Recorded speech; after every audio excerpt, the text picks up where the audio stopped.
So I guess I'm rolling. Ladies and gentlemen, my fellow Americans, well, I'm back. And today I ain't got no real itinerary. I'm gonna just be honest. I took some little notes that I wanted to do, but you know what? This week I got sick of just following the news cycle this week. I got sick of the news cycle this week. Every day there's a new executive order. There's this new this, this new that. Trump is doing this. Trump is doing. Elon's doing this. I'm not worried about that. Today I'm going to focus on us.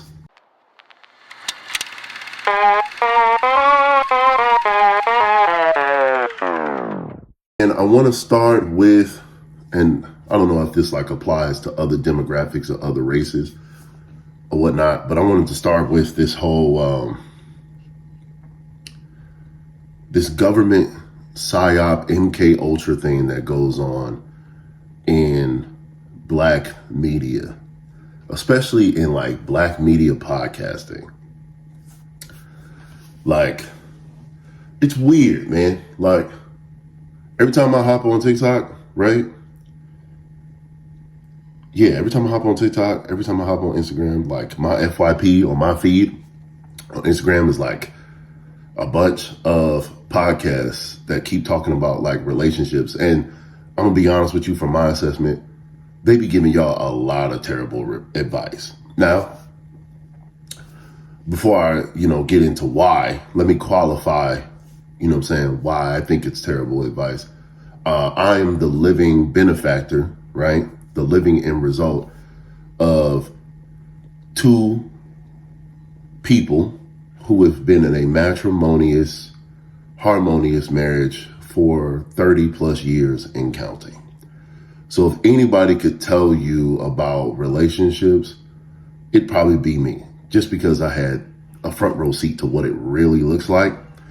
And on these podcasts, right, especially in a lot of these black podcasts, for whatever reason, a lot of these black podcasts, especially the popular ones, kind of center around terrible advice, terrible relationship advice from a bunch of people who came from broken homes, who can't really tell you a thing about how this relationship shit works because they ain't never seen it successful. So in my honest to God assessment, it's the blind leading the blind, right? If you've never seen it in action in real life, how in the world you gonna know? You feel what I'm saying? So there just seems to be this, in addition to this overemphasis, particularly in the black community, on relationships. And I believe that comes from this dawning revelation that I think we as a collective are having of this war of attrition that is happening between men and women. Now, of course, this happens amongst all demographics, but I think with black people, it gets exacerbated to a certain degree because when you don't even make up a quarter of the United States population, you realize that you're outnumbered, outmanned, outgunned, and outfinanced. So I think a lot of folks, particularly in the black community, are trying to come together, right? And come up with resolutions as to how we can deal with this dilemma of a divide between black men and black women in the whole 9 yards.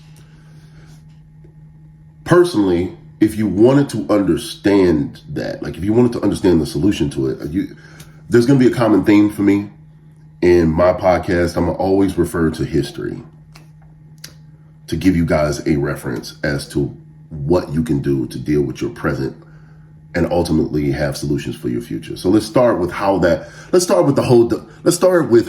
divide between black men and black women kind of really started.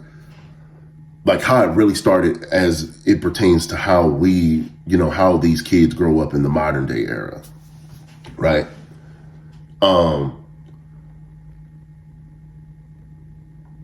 The black community, right, up until the 1970s, Jimmy Carter, up until the 1970s and 80s, was a very tight-knit community. And you had to be, you got to think back then you had like all these civil rights movements going on, of course. You had the lynchings, you had, you know what I'm saying, you had the Jim Crow era, you had the tail end of the Jim Crow era happening at, you know what I'm saying, right around that time, and a lot of black liberation movements, right? So with that came a necessity to uniting. There came this necessity for it during the 20s, 30s, 40s, 50s, and 60s. There was this necessity because it was the key to your survival, right? So, you know, now of course we don't have like all the details, but overall, like just from an overall standpoint, black people kind of stuck together. Black men and women kind of stuck together. We stayed tight knit because it was the way, you know what I'm saying, it was the way we were going to stay alive. It was the way we were going to propagate ourselves. It was the way we were going to feed ourselves, you know, and guarantee our upward mobility. Come in, you know what I'm saying, income 1970, after all of these, and this is where the part gets important. After all of these attempts by the CIA, FBI, ATF, and the whole nine yards to dismantle any black movements, right, that were happening in the United States, in comes Reagan. Reagan would come at the tail end, so let me be correct in that. The 1970s would come, and drugs would be one of the primary vehicles by the CIA, right? It would be one of the primary vehicles through which these government agencies would disband black liberation movements, because we liked to congregate in secret. We like to congregate in certain places. So the CIA would dispatch certain operatives, pay people a lot of money in the whole nine yards to go infiltrate these movements, to, you know what I'm saying, and basically bring party drugs, what we would consider party drugs, cocaine, the whole nine yards, to get everybody loose and start divulging information. That's originally why, that was the original start of the war on drugs, right? As you fast forward through the 70s, especially after these black liberation movements are slowly starting to dissolve, right? You would see like, particularly like in places like Los Angeles, like you would see groups form. You would see black groups form to try to, you know what I'm saying, protect themselves and propagate themselves in their respective communities. And that would be like the start of like gang culture, particularly in Los Angeles, right? Little side note, in fact, the drive-by, right, was not invented by gang members. The drive-by was first started by white folks who did not like black people in their respective communities in the Los Angeles area. And they would drive by and terrorize black folks in these communities. So that's where the drive-by actually came from. And in response to that was the, you know what I'm saying, the coalition of groups within these small neighborhoods that would eventually turn into the gangs that we know and see today.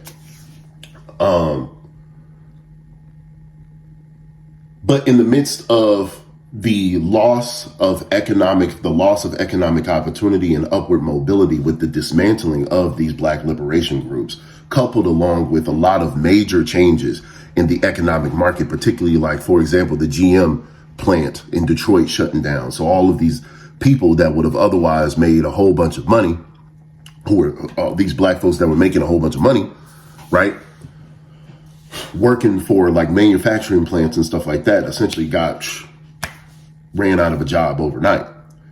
So what happens, what's consequently starts happening in the 70s is the focus on drugs. Now, granted, the illegal selling of X, Y, and Z or whatever the fuck, liquor, prohibition, you know, that's been a thing for a long time.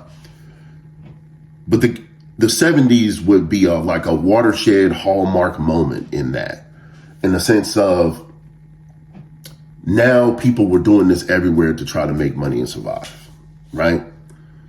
And it gave government agencies,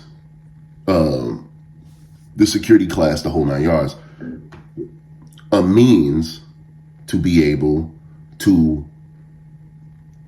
lock up the people they essentially wanted to lock up. And at that time, it was namely black folks. You wanted to dismantle any sense of power that black congregations could elicit when they got together. So that's why sting operations were started in the whole 9 yards. You wouldn't see this really exacerbate. You wouldn't see this really start showing up on a world stage until the 80s. Right around 1984, there was the introduction of freebase. So freebase was like the precursor to crack. Coke was like a drug of choice. That was like a rich folks drug, the whole 9 yards. But what you could do was just, you could mix the shit with like baking soda, and you could form a cheap form of it. You could get a cheap form of what's called crack. But before that, it was like freebase. And then 1985, you have full blown crack, which flooded these communities, right? Which flooded these black communities, as you would have FBI operatives, basically just set folks up, the whole 9 yards. But that would be like the 70s and 80s would be a watershed moment for the black community as a whole, because you would start seeing the dismantling of the nuclear family in that 20-year span. A lot of these coalitions of black people, or coalitions of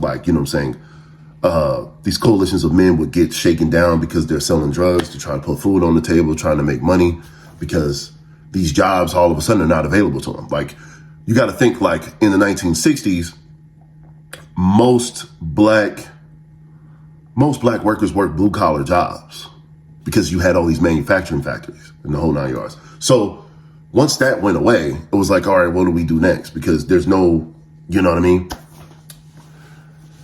Like, education was still like this, like, secondary education to get into like high levels of specialized jobs and stuff like that you would need higher levels of education was still kind of like barred from us during that time. And my mom told me all about that, because my mom was born in 1960. So she had a inside look to this whole thing. So those folks that were kind of barred from the white collar jobs that you would need higher education for and you couldn't get access to. And now you don't have the blue collar jobs because the manufacturers go overseas in the whole 9 yards. So now you just stuck. And now in order to put food on the table, what the fuck is left to do? You feel what I'm saying? So you turn to the drug game. Some people did. I'm not going to say everybody did. It's not like all black people turned to the crime in the whole 9 yards. That's not really how the story works. A lot of people ended up doing that out of necessity, because you got to put food on the table somehow. And all of those opportunities to make a higher income, to be able to put food on the table, were being barred from us. After all, you really couldn't get into any colleges. You really couldn't get into any colleges because you didn't have any higher education. You know what I'm saying? And it's not like they were building educational institutions in these inner cities that essentially African Americans were redlined to. So you were already starting a couple of legs down just to try to, you were already starting a couple of legs down just to try to get somewhere. So I could understand how at the time some people did what they had to do, right?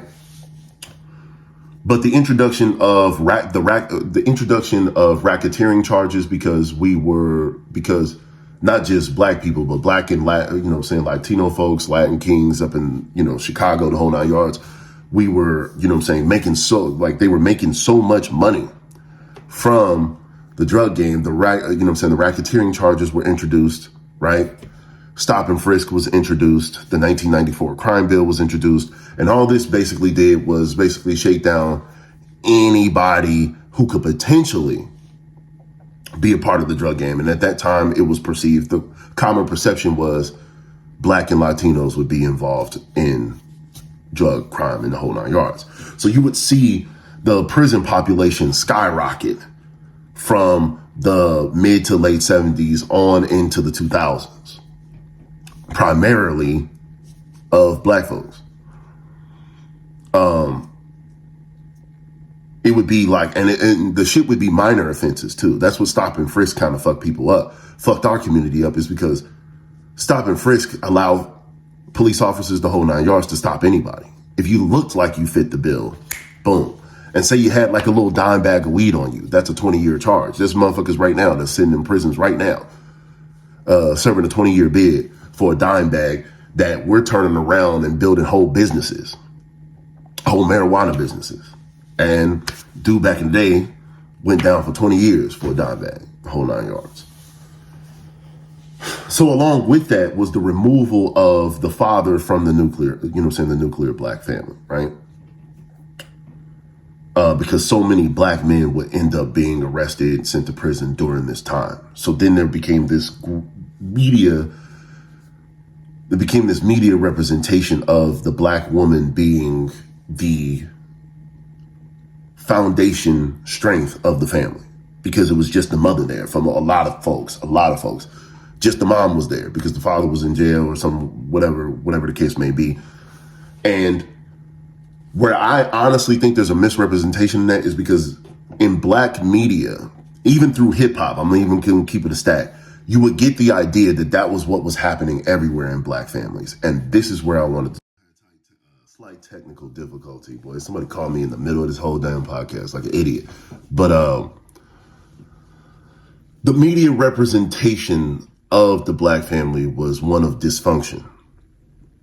Father goes to jail, father was doing crime, this, that, and the third, and thus black men get the label of criminals or predators, as Clinton said back then during the 1994 crime bill.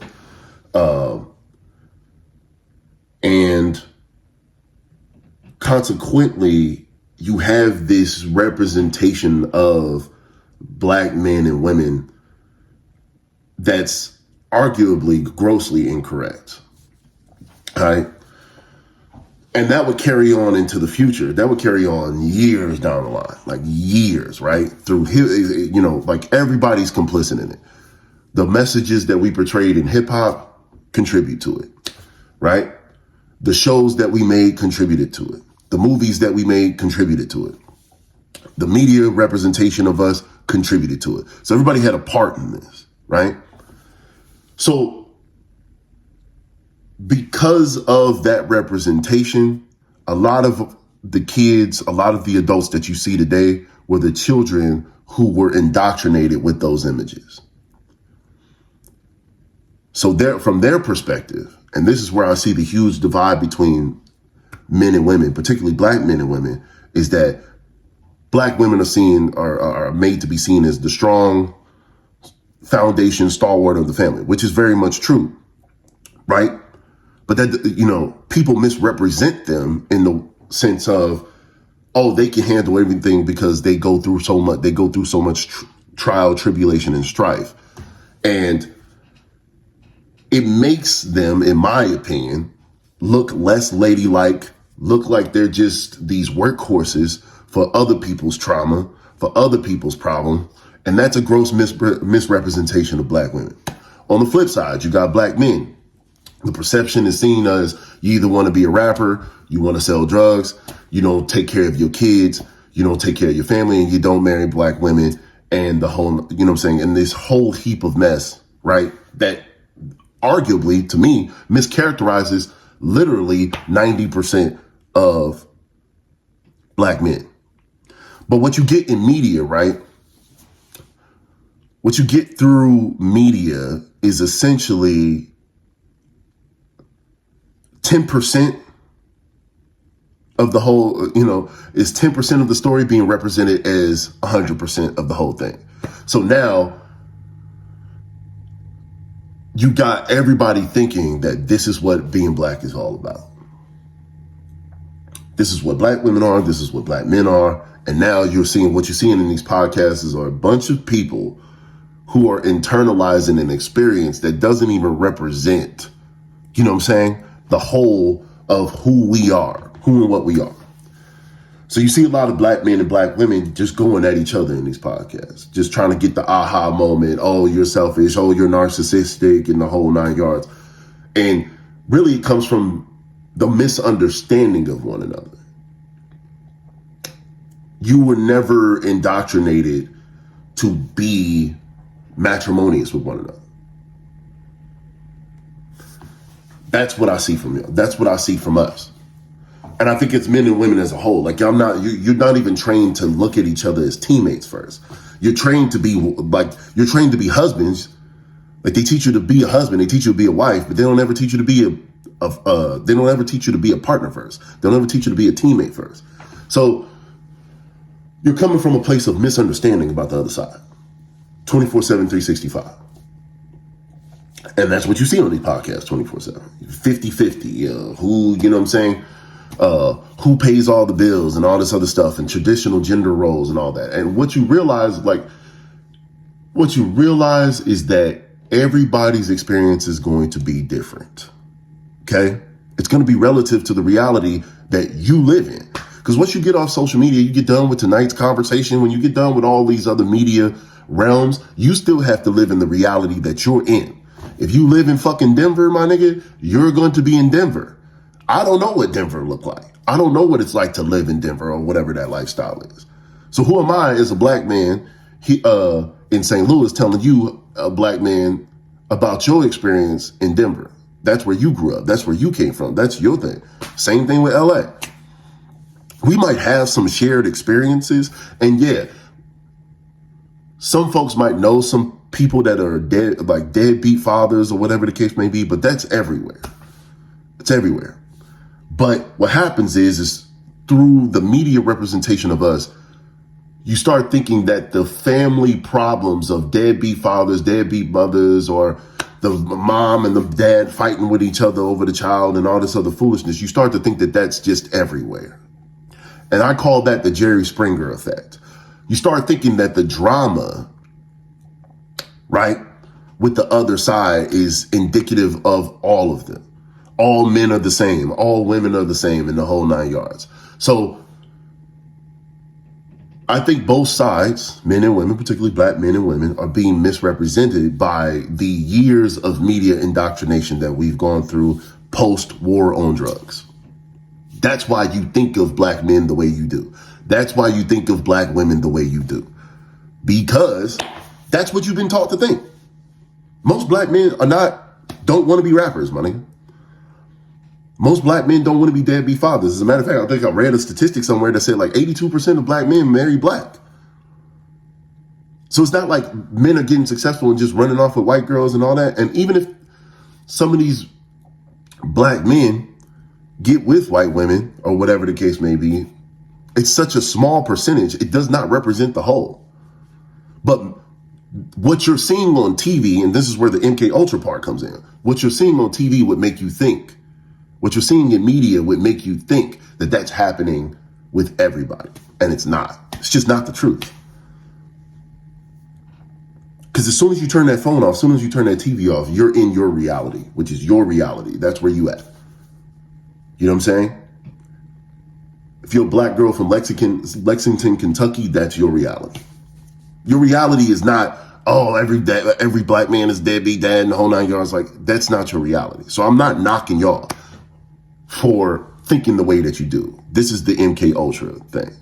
Media portrays this image of you, this image of black men, this image of black women based off of finite events that happen with certain people. Are you gonna get a few black men or a few men in general that are gonna be deadbeats? Absolutely. But that doesn't mean everybody's the fucking deadbeat. See, the thing is like, what we're doing now through these podcasts is attributing the actions of a few to the entire whole.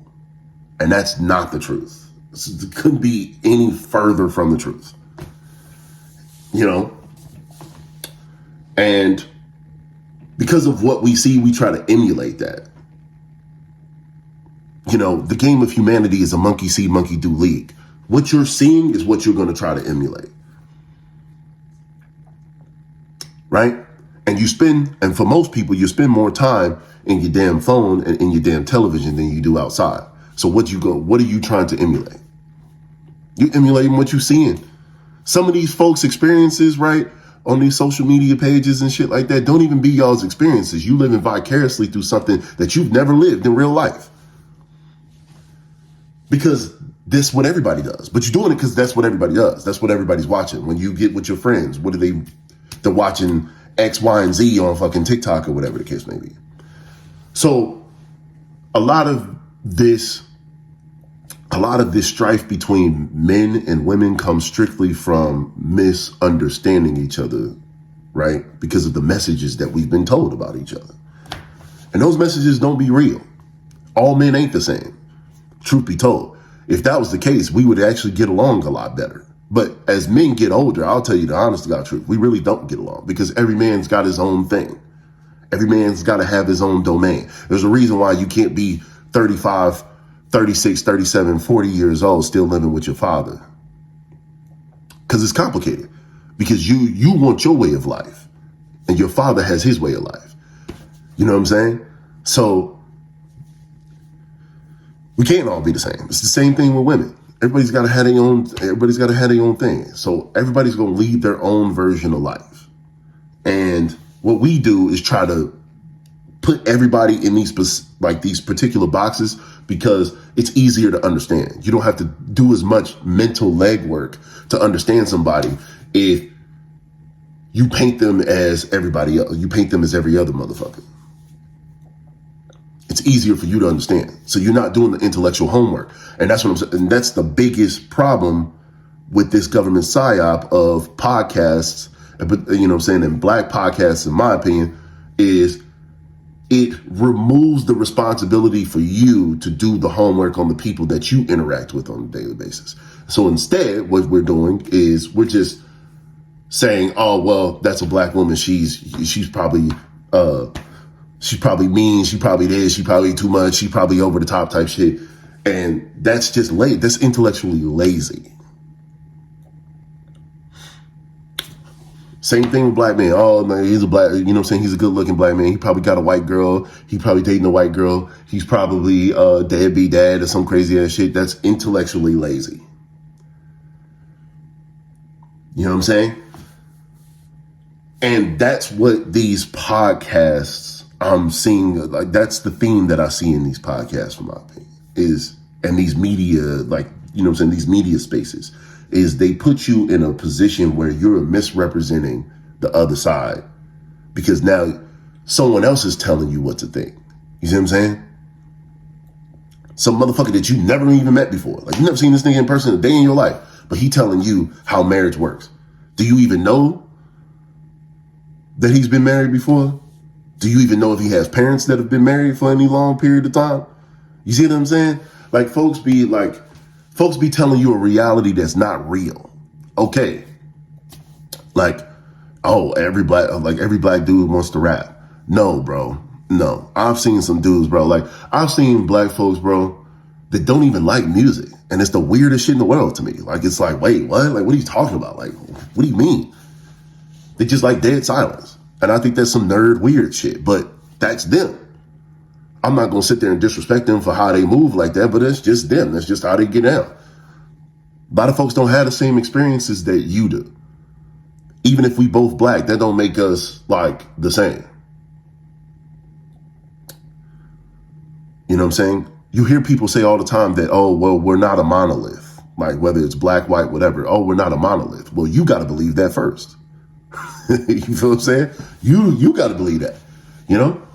So this media misrepresentation is what's driving y'all absolutely crazy. It's driving y'all through the wall because you internalize what you're listening to in these podcasts and then you go project that out into the real world, and it don't work like that, which is why a lot of y'all, men and women alike, are single. Because you think what you learned in this podcast is going to apply everywhere. No. Your reality, once you turn that phone off, your reality is an entirely different thing. All right? If you live in Brooklyn, New York, I don't know what your reality is, bro. I'm some 1,000 miles away, over yonder.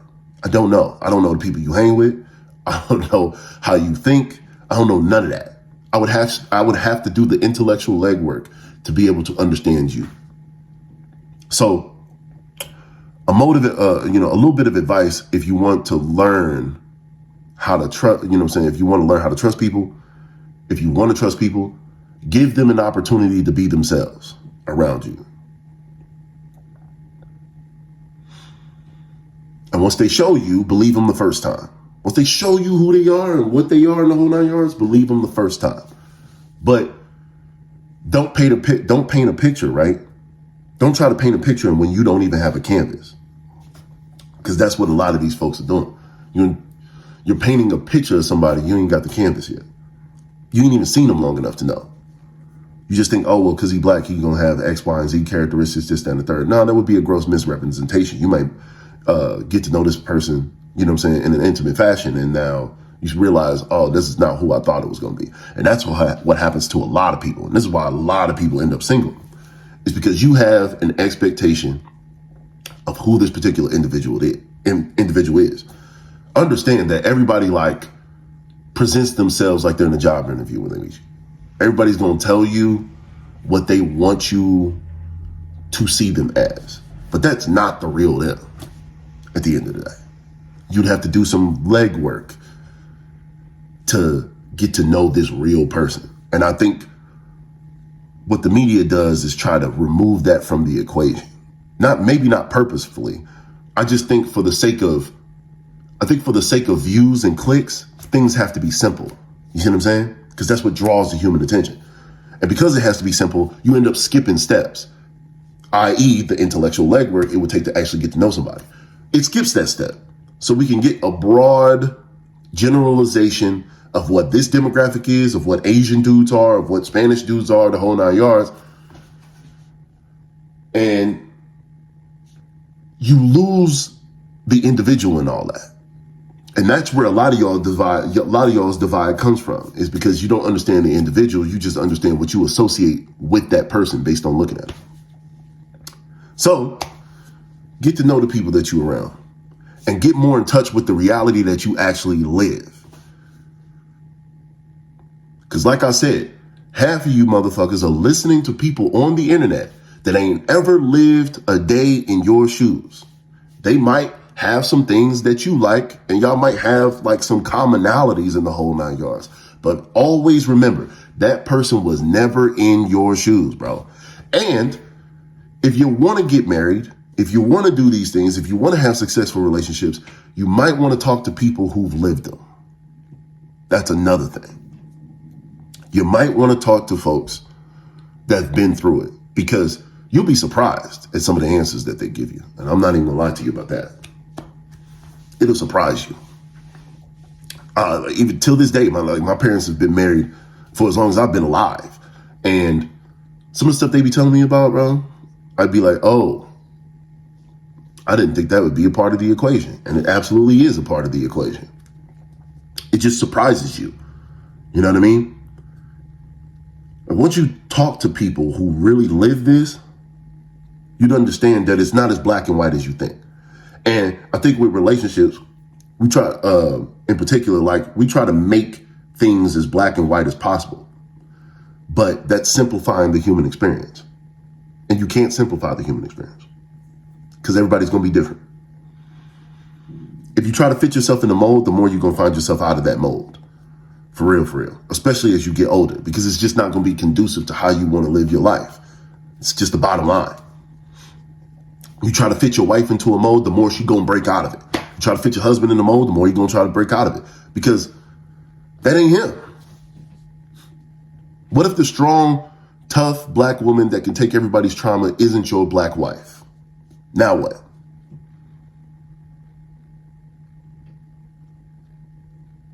What if your husband is a high-level thinking, revolutionary type of free thinker? Now what? You see what I'm saying? Y'all don't spend enough time around people. You spend a lot of time watching people, but you don't spend enough time around people. And therein lies your problem. So what I'll tell y'all is take more time, right?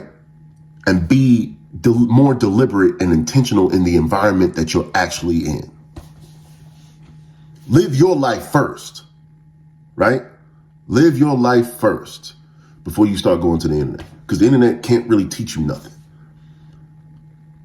They can offer suggestions in the whole 9 yards, but they can't really teach you nothing, because at the end of the day, you just got to live it, bro. And I see a lot of people watching, but not a lot of people living. And that's what this new media sphere of podcasting and all this other shit, TikTok and all that does, is that it kind of puts you in a position where socially, I'll just say socially, it lives life for you. But that's not how reality works. And that's why y'all end up disappointed, because when you go out in the real world, you start realizing everything is just much more nuanced and you have to put more intellectual legwork in, and then y'all get tired of it and you just crap out. You just like, oh, bro, I'd rather not deal with it. Well, that's because the media made you intellectually lazy. It's time to put this to work, bro. All right? With that being said, I got better shit to do. So, ladies and gentlemen, my fellow Americans, till next time.